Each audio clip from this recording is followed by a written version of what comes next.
Hello, this is Crispy to let you know about Bob's webcomic Into the Smoke turns 1 year old on May 29th. Into the Smoke is a spooky murder mystery about a spirit medium who binds himself to an angry ghost. Catch up on the story at intothesmokecomic.com and watch for a special anniversary bonus. Or visit intothesmokecomic.com/subscribe to get new comic alerts by email. Check it out and enjoy the episode. Just do it! Don't let your dreams be dreams. Yesterday said tomorrow. So just do it! Make your dreams come true!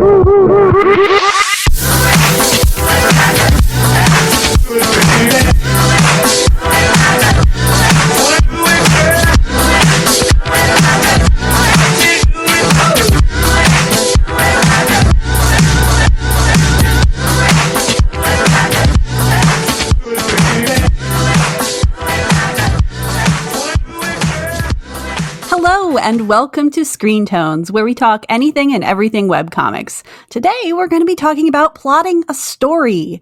I'm Delphina. I use she, her pronouns, and I make the webcomic Sombulus. I'm Miranda. I use she, her pronouns, and I make the webcomic Into the Swell.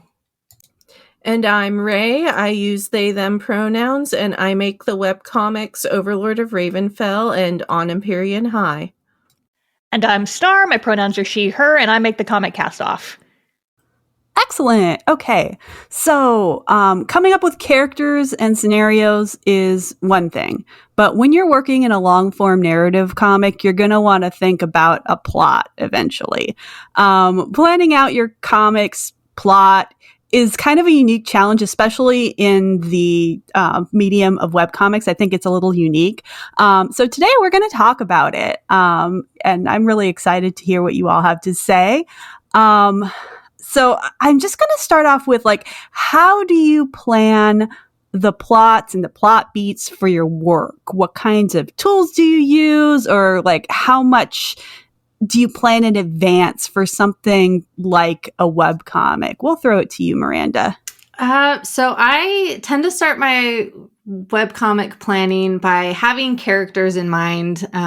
They usually start as stereotypes and then evolve from there. But once I have those characters, the next step and taking the step into the plot planning is figuring out the conflict. What problem are these characters going to have to solve? What makes them uncomfortable enough to have to start their journey and leave their comfort zone? Just kind of setting up the world and the path that I want them to take, or even just knowing where I want them to get to, based on where they're at, I want them to grow and evolve.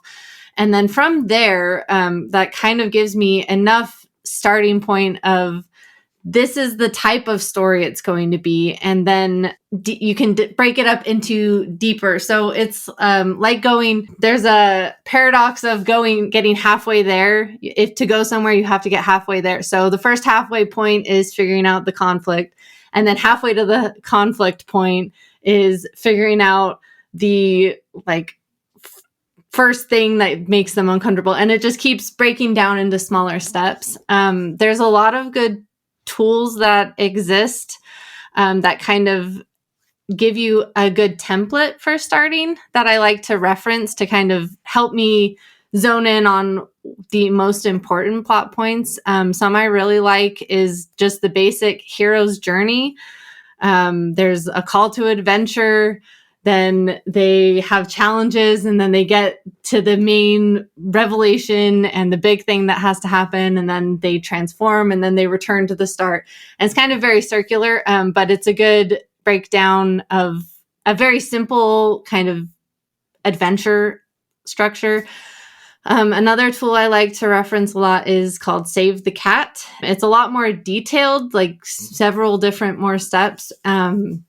But it's another good thing to look at and just kind of see, just to give you an idea of what you need to focus on if you're kind of stuck. It's nice to be able to look at something and say, oh, that's what I'm missing. I have these steps, I have these stages, but I need to figure out this. As far as how much planning in advance I do, that really is a thing that depends on your writing style. Some people are pantsers, some are plotters, some are something in between.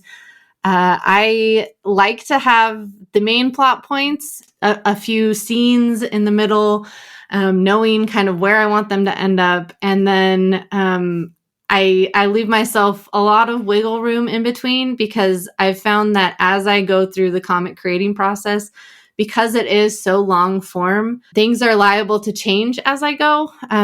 So I like having the room to change if I need to. And if I think of an amazing way for them to get to point A instead of the route that I had originally thought, I have the freedom to change that. And I feel like the more plotting you have ahead of time, the easier it can be to do things like adding foreshadowing or setting up for a big plot twist or big reveal. You kind of have to know what you're revealing or foreshadowing. So you have to at least have that much planned out. If you can do that without planning, then that's awesome. I wish I had that ability. But yeah, so I don't plan everything from start to finish. I have the big points, and then I like to fill in the blanks as I go. And that usually works for me, or at least I tell myself it does. Yeah, I like how you were saying that, like, you kind of have to go halfway there. That's a really good way of conceptualizing it, because it does feel like a lot of steps to try to get from the beginning to the end. But if you can just figure out the halfway points, that kind of helps you structure. And I'm definitely the same way about, like, I can have a plan, but like there's something that gets me in the zone when I'm drawing my pages and I'm thinking about them and I'm just kind of meditating. I'm like, my brain is still working on this. It's still chewing on things, and it's actually coming up with better ideas than what I had written down.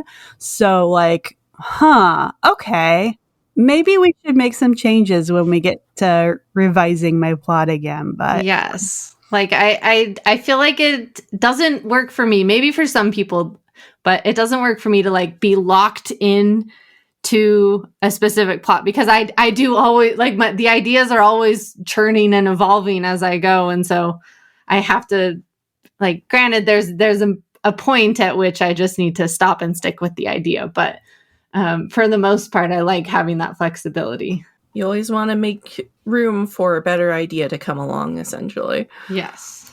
I think that's one of the cool things about webcomics is that they do take so much time. They are very flexible if you happen to come up with something quote unquote better.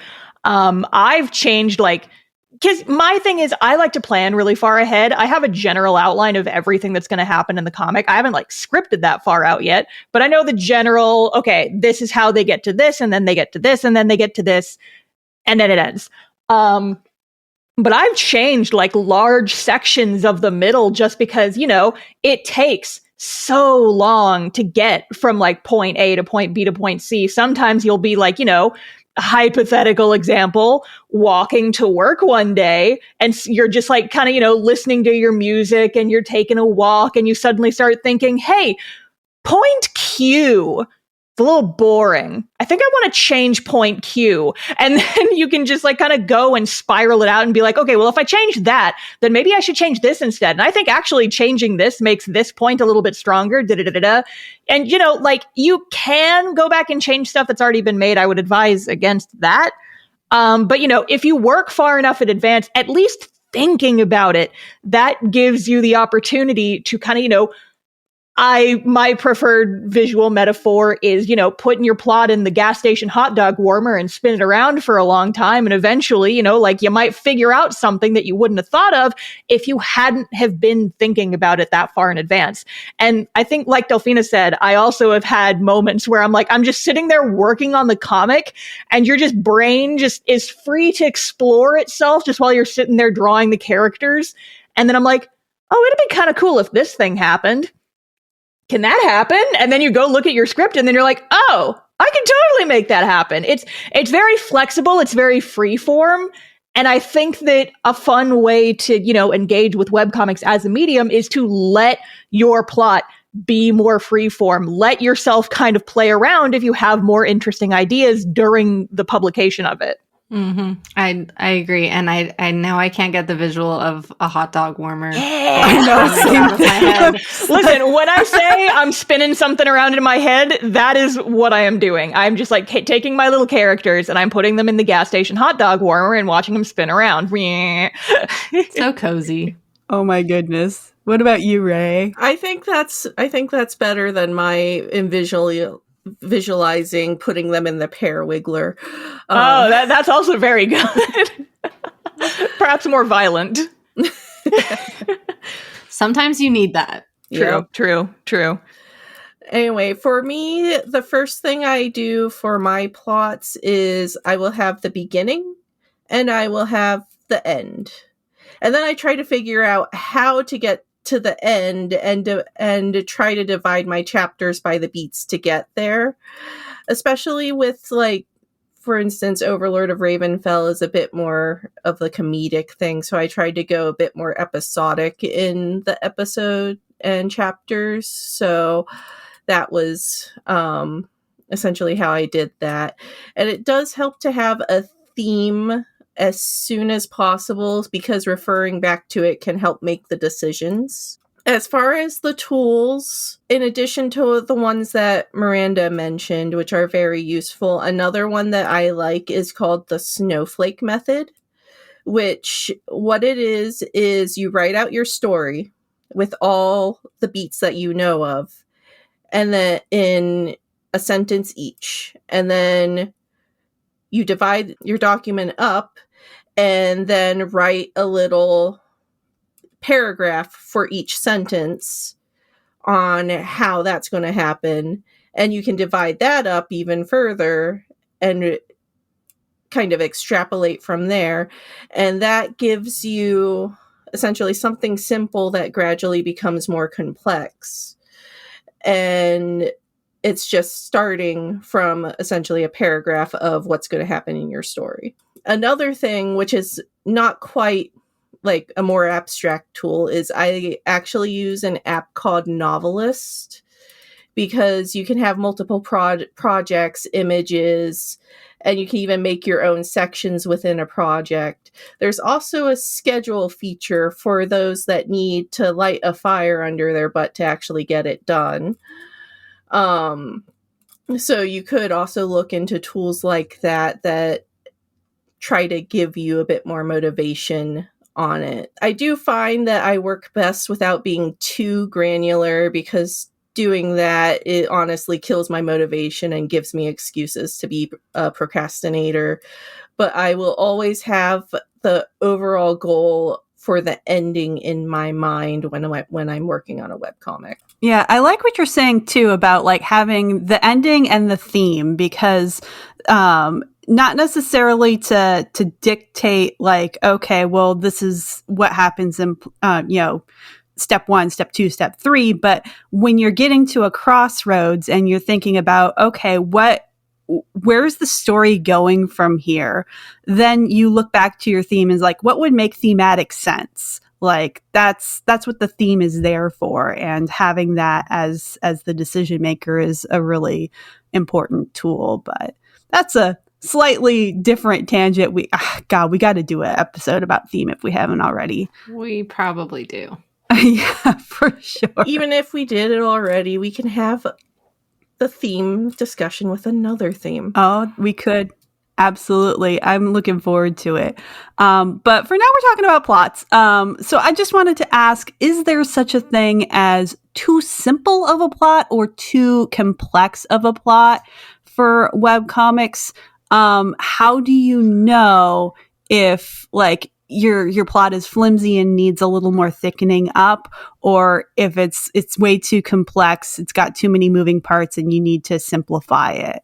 Probably part of it is personal preference, but I don't not necessarily. I don't think you can have too complex or too simple. All that to say, there's no perfect thickness of plot when it comes to webcomics. So it's very dependent on the story, but some things I personally like to look for is if I can't convey my plot and what my story is about in a condensed manner, like a log line or a quick synopsis, it might be too complex and I might need to break it down a little bit more or take some of the main points that I included out or make them just kind of side stories instead of trying to make them as part of the main adventure. And then another thing I like to consider is the character driving the plot or is the plot driving the character? Ideally, at least for me, I like to have a good amount of the character driving the plot forward and making the decisions in the story. And then based on those decisions, the plot will drive the character a little further, but then the character will take over again. And it kind of cycles that way. If your story is just the character sitting there getting swept along by the plot and the character isn't actually doing anything, but the world around them is doing a ton of stuff and is going nonstop, you might want to kind of take a step back and try to put your character back in the lead and back in the control of the reins. Yeah, it's kind of about like proactive versus reactive, right? Yes, You're trying exactly. to figure out like, okay, is this character like doing things because that's something they want to do or they're driven to do, or because it's something they have to do, and what's their motivation for that? Yeah, so this is actually something I talk about this all the time when I'm like giving story advice, is that I was going to mention this a little earlier, but one of the things that I like to do when planning a plot is figuring out a character's goal, right? Like, what do they want? How do they plan to get it? And using that to kind of drive them forward. But in addition to that, a good way to kind of give your characters agency, and if they are just kind of getting swept along too much, think about your plot in terms of because statements. And that's probably a little bit weird, so I'll explain what that is. It's basically like when describing the series of events in your story, you want to be able to link it together with because statements. So for example, like Bob lives in a small village and then he leaves his village to adventure and then he goes to this place and then he goes to this place. Like, that's okay, but Bob doesn't really have any agency with that summary. We don't really understand why Bob is doing those things.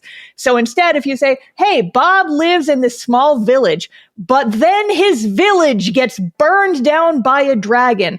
Because the village gets burned down, Bob leaves town for this purpose, to go and take revenge on the dragon. And then because he leaves town, this next thing happens. And then because of that, the next thing happens. So if you kind of link it together with because statements, it gives your characters a lot more, not energy. What's the word I'm looking for? Agency. Agency. Thank you. So just kind of tying it back into the main point is, I suppose, like, how does your character want to get these goals? What are the events that get them there? Another thing that's important to remember is like keeping it simple is usually better, just because webcomics take so long. Like, that would be one of my pieces of advice, is just try to keep it simple as you can. I know we all love like your epic fantasy story, but if you are making a comic that is going to take you years and years, you will probably have an easier time of it if you trim the fat, essentially. But honestly, just changing and adding those because statements, I was instantly like, oh, his village got burned down by a dragon. What it was gonna happen? Like I was drawn into that so much more just by adding those simple lines. And I think that just like is a perfect demonstration of making sure your plot isn't driving the character. Like, make the character do the work. Yeah, you essentially need to have your characters have a buy-in to the plot, essentially. It's kind of like if you're a DM and you're trying to get all the characters to be invested in why they're doing something rather than sitting in a corner and brooding. So hard as a DM. And just as hard as a writer and creator. That's kind of one of the reasons why I say every character needs to have a goal that they are working towards. Especially in a series. I like I said, I've talked about this advice a lot on like public forums and such, and I've had some people have the comeback of people in real life don't always have a goal. And I'm like, okay, people in real life are not the same as story characters. Story characters are there for a reason. There needs to be a reason why they are doing said things. And if there is not a reason why they are doing said things, you're going to fall into the trap of your story feeling like it's just the writer telling the characters what to do because that's what they want to happen.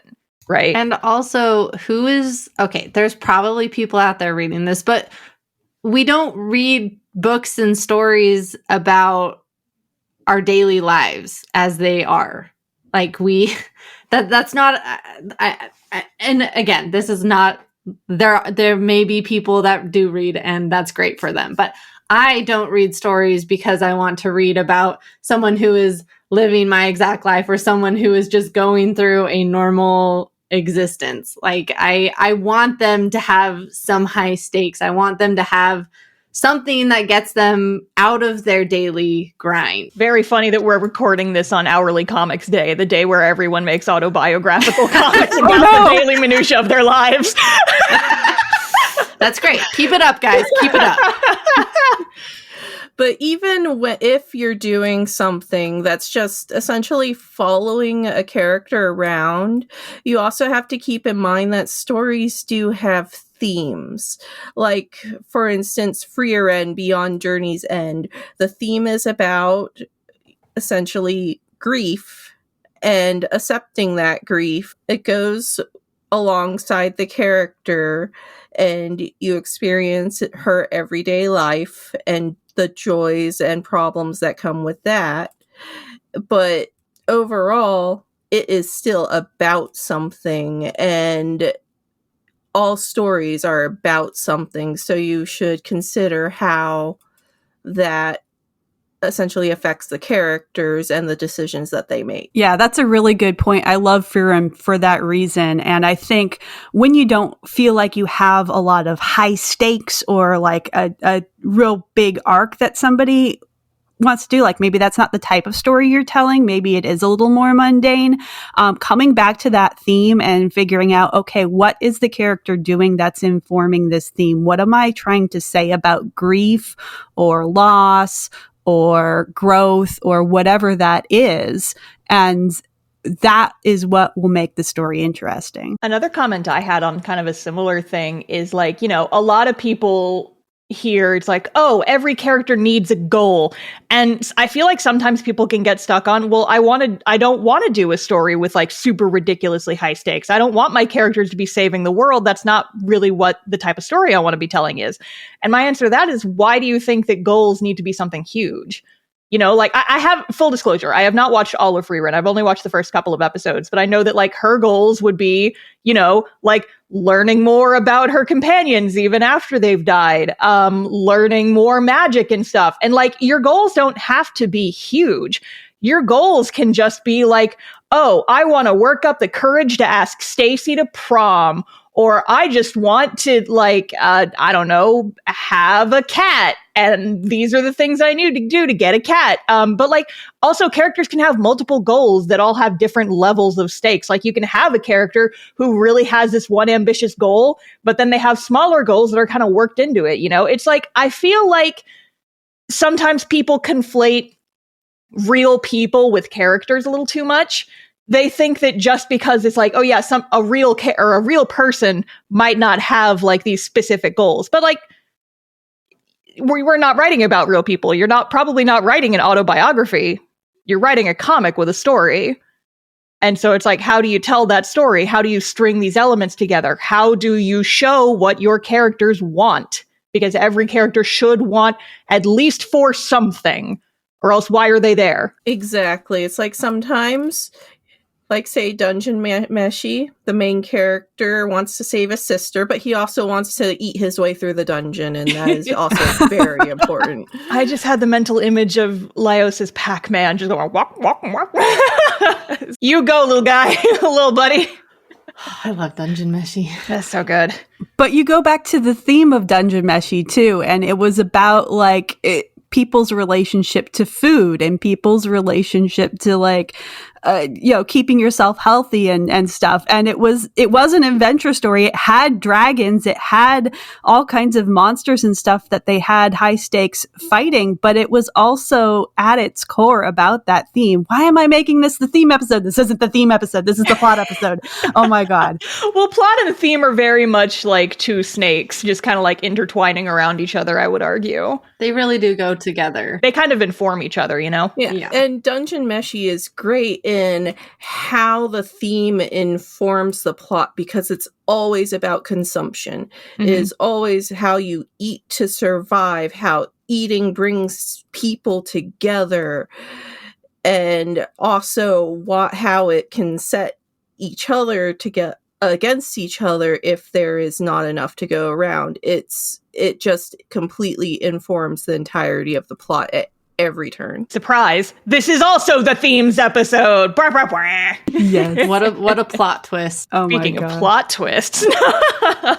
There's another episode. Plot twists. Okay, so these are great thoughts. We'll put theme aside for now. we'll come back to it, but but yeah, just on the terms of like thickening up or thinning out, like how do you figure out what to do? So my advice is, I'm a huge fan of the KISS method, which is keep it simple, stupid. Yes. I love sprawling epics, but even those epics have a focus.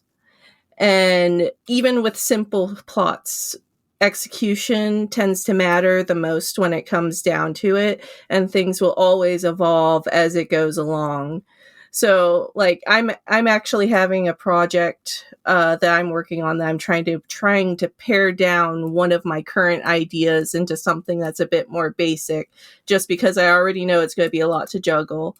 So I'm considering on what to keep, but also when my story should start, because I look at it and I'm like, I don't need 1,000 pages of backstory before I get to the meat of this. So just simplify. Yeah, for sure. I feel like anything I try to think of doing with a webcomic, it always takes twice as long. It's just gonna, like, webcomic time is a thing. Like, it's just gonna take longer than you think. So even if you think you're paring things down way too much, I feel like that might be a good call. But what about you, Miranda? I feel like the majority of people seem to have, like, the majority of plots, and from personal experience, they typically need more thinning out than they do thickening. But it's a cycle. I feel like as you are coming up with a story, like, you're gonna have an explosion of ideas, then you pare them down, and then you get to the next point and you're gonna have a huge explosion of ideas and all the things you want to fit in and make these characters do, and then you need to rein it back. But if you are really struggling and you get your story to a point and you're completely lost on what to do next or where your characters are going to go, or you're finding that you have a lot of dead air and just nothing is happening, that might be a good sign that you need to kind of pause and reevaluate your story and figure out what your character, like, where your characters are at and how you can make them do something more than what they're actually doing. You can add a little cornstarch slurry to your plot soup and get it amped up again so it can go on its way to fatten up and get that momentum back. Especially with webcomic time, I do feel like sometimes it's easy to lose the momentum of a story. And it's obvious that not every page has to have something momentous happen. But if you're having like an entire chapter and it's just kind of filler, maybe reevaluate your plot points and kind of smush them together to be closer together and kind of get the plot, fatten it up a little bit. See, my go-to for fattening up plot is toss in a Molotov cocktail. You want your characters to fail. You want your characters to mess up, have something unexpected happen, and right from there, because a lot of the webcomics I read that have this problem, nothing tends to happen. Everything goes a little bit too smoothly, and it really drops the tension and the stakes, which sometimes the stakes don't always have to be high, but there still needs to be some sort of conflict. So I would say that if you're worried about having the plot be too thin, make something messy happen. We love a good bad decision or failure to just get a story back up and running again. So one thing for me, I know when I'm trying to worry about, like, I'm usually the type of person who, when I'm writing, my stuff gets way too complicated, way too fast. And then I'm like, oh no, this script is like 300 pages long. What have I done? This is going to take forever. Something that I like to keep in mind is, every scene should have some kind of point. It should show us something. It should get some sort of information across to the reader. Ideally, a scene can have like multiple things it's showing you, but basically like every scene that you are presenting to the reader should have some sort of objective. And it's okay if you're not sure what that objective is when you start. But like, you know, once you have your first rough draft of a script, perhaps like go through, break it down by scenes and try and figure out, it's like, okay, what is the audience getting from this? And if the answer is it's just kind of there, that's definitely something that you could take out of the main story. If you're still in love with it, like it's just a really nice, like kind of characters rambling. I know I really, really, really like writing dialogue and just characters having a back and forth. And sometimes I'll just write too much of that. And then it's like, okay, I've lost the plot here. But I still really like those rambles. I'll like take them and make them into like little side comics or something. Bonus content. Yes, exactly. But yeah, and so it's like every scene should have some sort of point. And if you find that you've got a lot of scenes that are just kind of fluffy, maybe consider taking those out. Or just try. A lot of times, like thickening or thinning out your plot is going to depend on like what you want the reader to take from it, you know? And so what I love to do is I do my scripts in like Google Docs or whatever, and I will put comments at the end of like every scene. Whenever there's a scene break, I'll go in and add a comment saying, okay, here's what the audience can take away from the scene as it is written. Here's what I would like them to have taken away from that scene. And if A and B are not kind of simultaneous, maybe go back, change a few things, cut some stuff, add some stuff, and just kind of figure it out. Like this also kind of ties back into pacing, which is the topic for a whole other episode. Weird how all these topics just tie in together. Wow, right? incredible. That's comics. It's almost like they're multiple aspects of the same whole. Weird. But yeah, so my advice for that would just be like, figure out what you are trying to show people, and are you lingering too long on one certain thing? Like, kind of don't belabor the point that you are trying to make, but at the same time, make sure that you're giving people enough that they actually have something to go on and they can take away what they need to take away. Conversing with your beta readers, if you have them, is a great way to help figure this out, because sometimes you just need to get out of your own head. Scenes are about deploying information, and you got to make sure that your audience is catching up on it. So Yeah, I feel like a lot of times people get stuck in this rut of, well, I need this scene. I really need this scene because this scene explains blah, blah, blah. And it's some world building aspect that the reader could actually possibly do without, or it can be conveyed at the same time as a plot like happening, instead of two characters talking about it in a room. Like, I think there are places for two characters talking about stuff in a room. I think there's room for like fluffy banter things, but maybe not too many of those scenes in a row. I think what helps keep a plot going is when you look at it as a whole and you kind of take a step back and say, okay, this was a fluff scene, this was an action scene, this was a fluff scene, this was an action scene, this was a happy scene, this was a sad scene. And, just trying to balance that all out is going to make everything a little less slurry, like, I feel. Yeah, taking that step back and looking at your story so far as a whole is an excellent suggestion, because sometimes you do just get lost in the scene you're working on and you forget everything, like how it fits into everything else. So seeing that big picture again can help you see where you need to fatten and where you need to thin and so on. Yeah, for sure.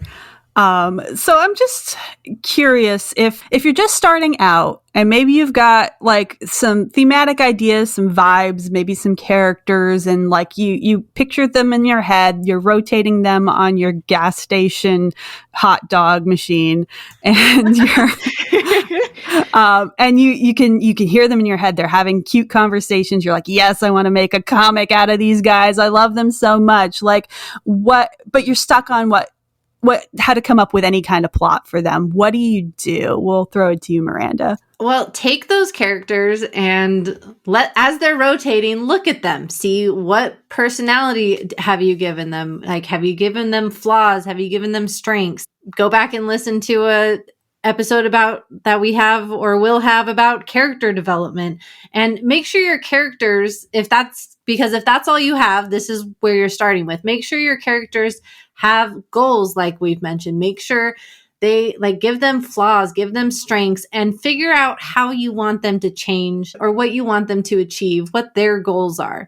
And then from there, what type of events could they go through to help them get to where you want them to be? Obviously, if someone's goal is to be the best, like if you decide your character's goal is to be the best baker, having them go on a ship voyage where they are eating gruel for weeks is probably not the event or adventure that is going to get them to their goal. Counterpoint, One Piece. Okay, well, like it might eventually get there, but it'll take some time. One Piece is also thousands of chapters long. So, oh my God, yeah. But like obviously any event could be tailored in some way to get them to where they want to go. But just take the characters, take their goals, and figure out how they're going to get there. And that how is your story. And from there, like that, you can branch off and thicken it up and have a whole perfect plot in your gas station hot dog warmer. Oh my God. I'm so glad that this mental image is sticking. We need buns. Like the hot dogs cannot exist alone. We need buns to the bun of the plot to hold them. Yes. And gas station nacho cheese. Oh yeah, the nacho cheese. Okay, it's the holy trinity. So your characters are the hot dog. Uh-huh. The plot is the bun that holds them together. And then the world is their circumstances, i.e. the hot dog gas station warmer. Oh. Perfect. The Father, the Son, and the Holy Spirit. Anyway. So great. But yeah, I feel like there's just a lot you can... I do get the impulse of like, I have these OCs, and I feel like that's how Zombula started too. It was just very much like, I have some characters. I've been drawing them between classes in my notebooks. And yeah, I can kind of hear them talking together. And it took me a lot of time and a lot of trial and error to like get them into a plot that I wanted. And it almost felt like the AU cycle, right? Like, just like, what if they were ghosts? What if they were, fighters? What if they were aliens? What if they were blah blah blah? And so I was just like kind of I was trying on a lot of clothes in the mall, like, I guess just trying to figure out what they could wear that I wanted them to wear. And yeah, it was a little bit of an adventure. Looking at it from an AU perspective and approaching all of the possibilities is a great way to rapid fire get something, like get a better start point. Like, just okay, I love that planning idea, because I think it would help narrow things down faster, quote unquote. Like, I mean, it's webcomics, it's not always fast, but like you could just pick them up and move them from scene to scene and world to world, and do they fit there? Nope, next world. And this is all if you have like your characters first, which I'm a character first kind of creator. So I don't know how, like, having the vibes and the theme and the plot first is new to me. Do we have any people that have the plot before they have the characters? Not me. A lot of my characters were RP characters first. Yeah. I know. If one of you out there has plot first, let us know. Share your thoughts. I know they exist. I've gotten comments from people who do that, and I'm just like, I don't know Yeah. how, because I just have my petite barbitos that I'm just like, I just want to do something with these little guys specifically. Yeah. I kind of wonder if the people that are like more architect type people tend to be like that, where I know pantsers and like gardener type plot creators tend to have their blorbos first. Huh. Yeah, I think plot first people, when I talk to them, they have an idea for a theme. They have an idea of what happens. And then they're thinking, okay, what kind of characters do I need to invent to say the thing I want to say?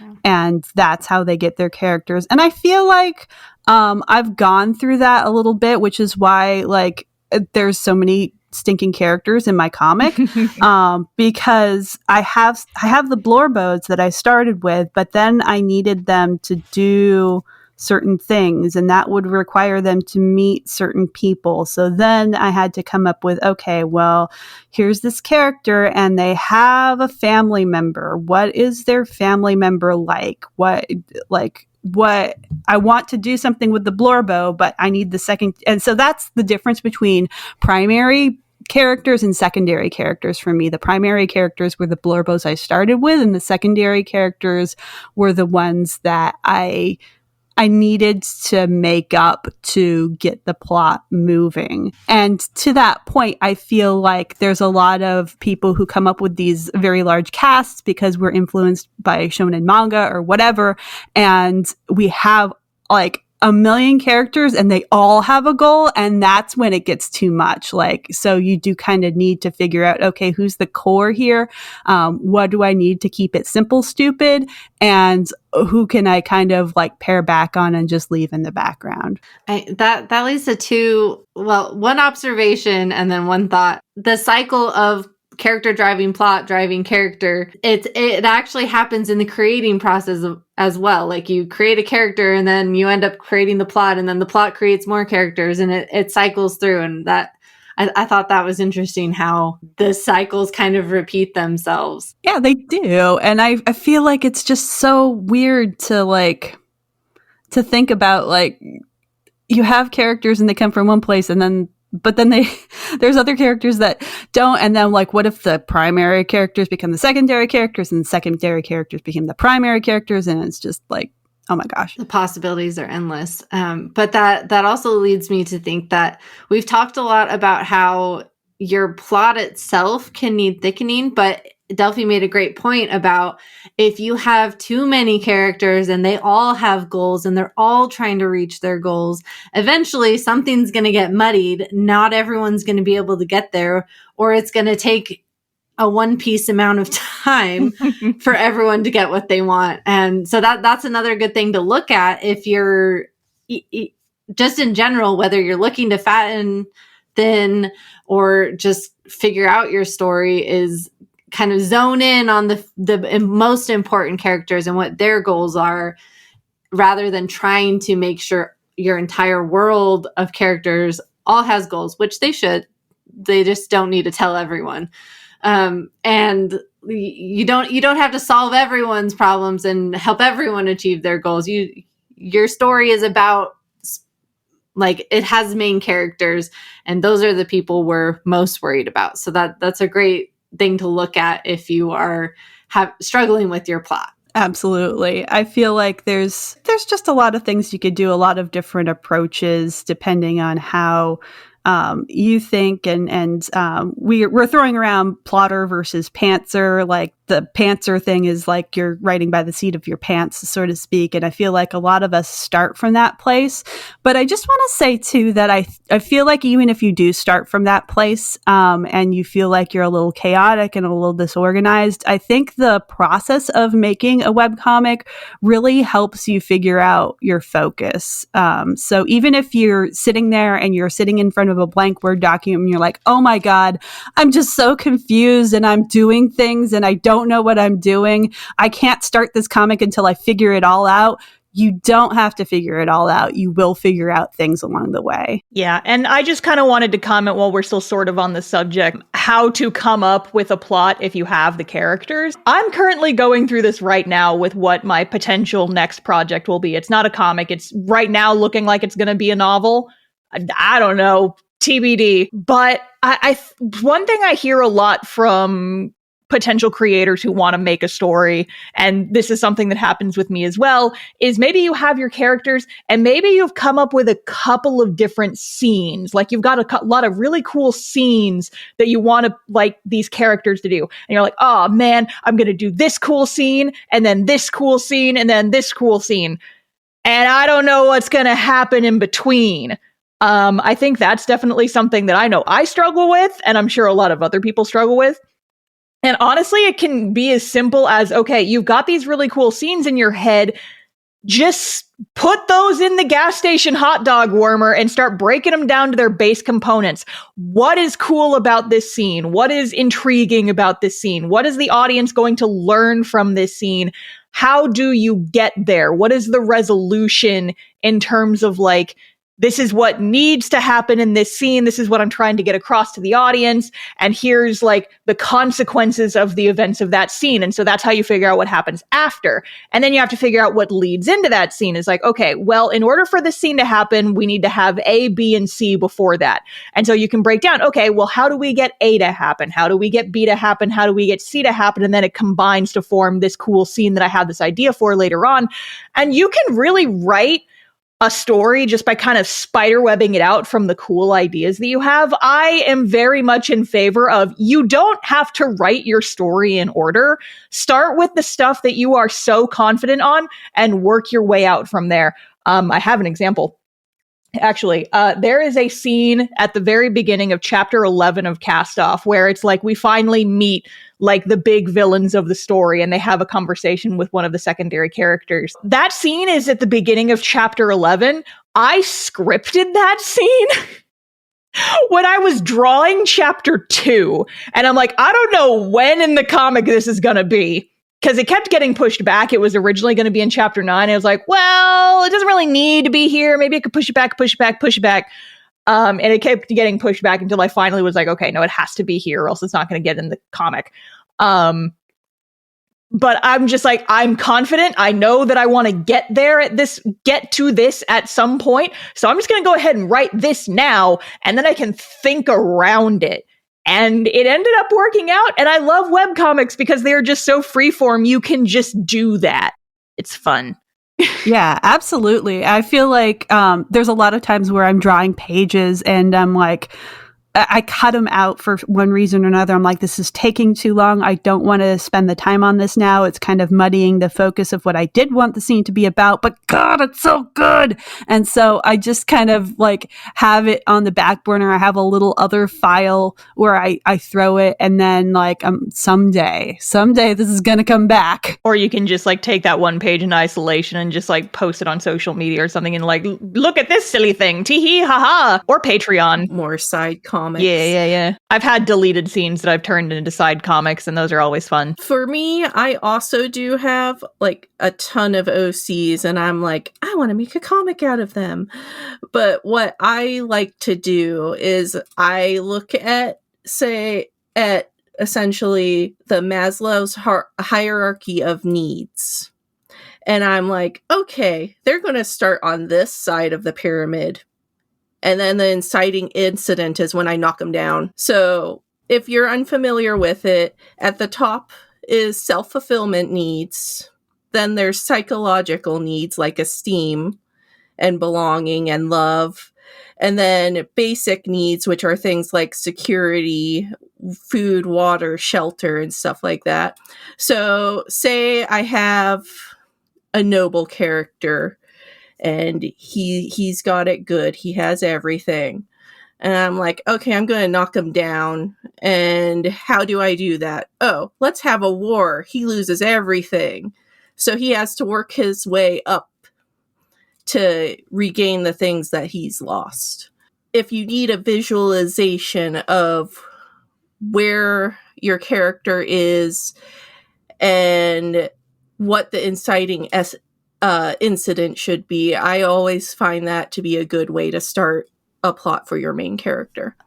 That visual is superb for like figuring out what, like just getting an idea of possible goals and like needs. I mean, it's the hierarchy of needs, but just visualizing like, oh, they're only based on how I design this character, they're only on the second level. So there's these 3 that they could get to. Which of these appeal? Like that's a great resource. We dropped the pyramid in the document that we're working from now, and I'm just like looking at it. I'm like, my characters fell all the way down this. Oh no! Yeah, like it's, and we'll make sure this is in the show notes on our website, so you can also see it. But it's chef's kiss. Yeah, absolutely. Oh my gosh! I think that the end of it, just make sure your heroes are going on the journeys you want them to. Make sure they're saving the cats the way they're wanting to. Make sure they fall down the pyramids the way you want them to. And make sure they're rotating in the gas station. Me and my gas station. What have you done to us, Star? Oh my God. I think this has been a hot dog with nacho cheese. Yeah. So thank you all for joining us. I've been Delphina, and you can find my webcomic Somnolus at somnolus.com. I'm Miranda. You can find my work at mirandacakes.art. And I'm Ray. You can find my work, Overlord of Ravenfell, on Webtoon and on Empyrean High at empyreancomic.com. And I'm Star. You can find me at castoff-comic.com. All right, let's go to Costco and get some freaking hot dogs. Costco hot dogs. So good. Thank you for listening to Screen Tones, a webcomic podcast. You can find all our episodes at screentonescast.com. We've got a couple links over there to our Ko-fi and merch shop, where your support will help us create more episodes and keep us talking about anything and everything webcomics. You can also find us on YouTube, Blue Sky, Tumblr, and our Discord server. Thank you so much for listening, sharing, rating, and supporting, and we'll see you next time.